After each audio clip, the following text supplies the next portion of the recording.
अस्सलाम वालेकुम फ्रेंड, क्या हाल है, कैसे हैं आप सब। उम्मीद करती हूँ आप सब खैरियत से होंगे और अल्हम्दुलिल्लाह मैं भी ठीक ठाक हूँ जी। तो 2 दिन पहले यहाँ पर बारिश हुई थी इस्लामाबाद में। मौसम बहुत अच्छा था, लेकिन जैसे ही बारिश ख़त्म हुई तो मौसम फिर से गर्म हो गया और गर्मी अपने अरूज पे है और इतनी गर्मी में काम करना बहुत मुश्किल होता है।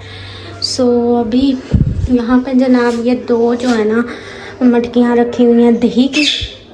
दही वाली वीडियो भी है, किस तरह घर में देसी दही बनाते हैं, होममेड ऑर्गेनिक, वो जाके आप देख सकते हैं। ये 2 रखी हुई है, यहाँ पे ये चीज़ें रखी हुई हैं। हम आज बनाएंगे फ्राई आलू, चटपटे आलू, और साथ ये मिर्चों को हम फ्राई करेंगे और रोटी होगी, सालन, ये मिर्चें और लस्सी होगी। बस सिंपल सा और सादा सा लाइट सा खाना।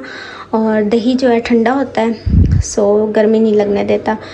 अभी हम जो है ना ग्लूकोज वगैरह, शरबत वगैरह साथ साथ पी रहे हैं। ये देखें पानी भी ठंडा रखा हुआ है, ये भी बर्फ़ लगी हुई है, पी रहे हैं। तो इसलिए हम बचे हुए हैं, नहीं तो बहुत गर्मी है बाहर।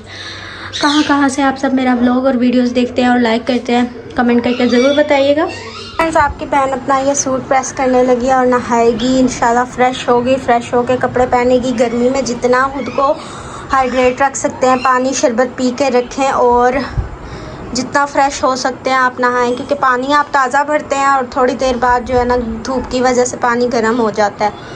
तो आप इजीली मिक्स करके पानी पहले से भर के रखें और कुछ जब आप निकालेंगे तो वो गर्म होगा तो मिक्स करके आप नहा लें।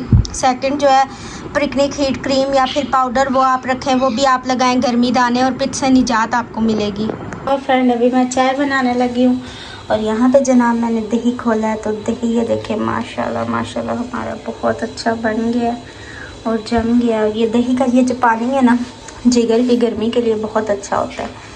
तो आप ये पी भी सकते हैं और दही के साथ खा भी सकते हैं।